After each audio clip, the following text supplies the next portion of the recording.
Well, hello, my name is Andy Tidy and welcome back to another episode in Series 7 of Canal Hunter. In this series, we are attempting to recreate a journey which would have been possible up till the 1950s, 1960s. And we're trying to bring my boat up from Calf Heath along the Hatherton Branch Canal and then joining onto the Cannock Extension Canal before finally rejoining the watered section at Pelsall Common. Now, I think you should know a little bit about the history of this quest. It all started 10 years ago when I did my first exploration of the area using paper maps. It was all very rudimentary back then, and I got as far as Norton Canes and then I entered the edge of the open coalfield.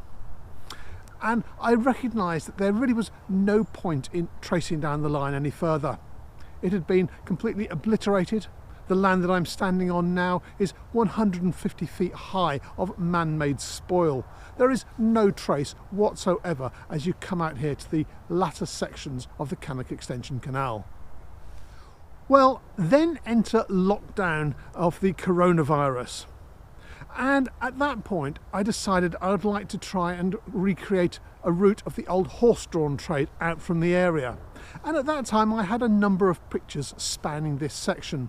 Some from the Lichfield and Hatherton Canal Society's website and some from Hugh Potter. And between them, I started to think it was almost possible to recreate the route photographically. And that's what I did in one of my early photo streams. Well, this is a process which has continued on. And over the last few months, I and my comrade in arms, Duncan Moore, have put together a very comprehensive sequence of photographs covering the canal which went across this piece of industrial area. And rather than simply recreate another photo stream with even more photos, I thought, wouldn't it be interesting to fly the drone along the route I'd like to take, and then to intersperse that with a number of the old photos. So that's where we've got to so far. And if that's piqued your interest, you might like to have a look at the last two videos. They cover the ground we've covered to date. Now, this area was all massively undermined and subject to collapse. And nowhere was it worse than right here at Leecroft and Rumer Hill. The canal company were in a constant state of building up the banks. There was a constant stream of lorries and bricks and bricklayers coming up here to try to raise the banks to keep pace with the rampant subsidence as the canal and all the surrounding land gently collapsed into the mine workings beneath. Notoriously, there was one 20-foot drop over a single weekend, and it resulted in some peculiar situations. Malcolm Brain told me of a case where there was a boat which sank in the middle of the channel over the weekend. No one noticed it until another loaded working boat passed right over that spot. Subsidence on an unprecedented scale. And another telltale feature of the rampant subsidence in this area were the bridges. If you look at the pictures of the old bridges on the Cannock Extension Canal, they're all flat tops. Nice and easy to jack up when you need to build a bit more height because the ground has sunk. Well, when they were actually built, they were built as classic brick arches, and then they were later converted. In fact, referring to the old photographs, only Park's Bridge survived as an arch. Why? I don't know. Maybe it was an area where there was no coal underneath. But we can certainly see the process at hand under Sylvester's Bridge.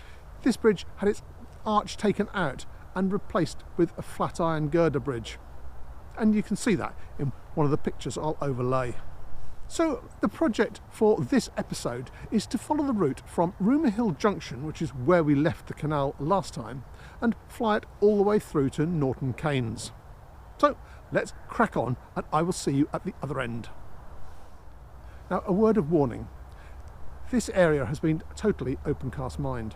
None of the ground that I'm flying over will be the original.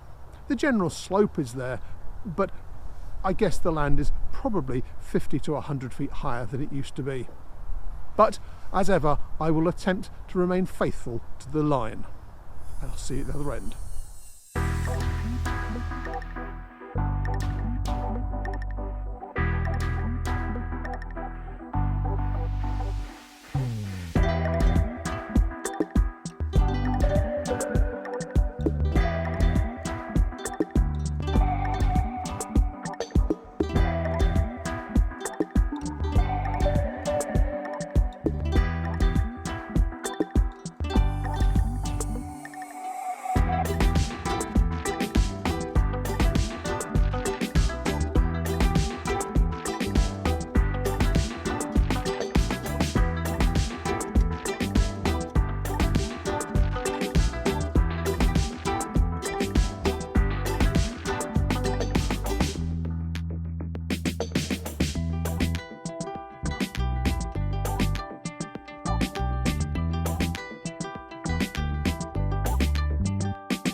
Well, I hope you really enjoyed that flight over the old Cannock Coalfield.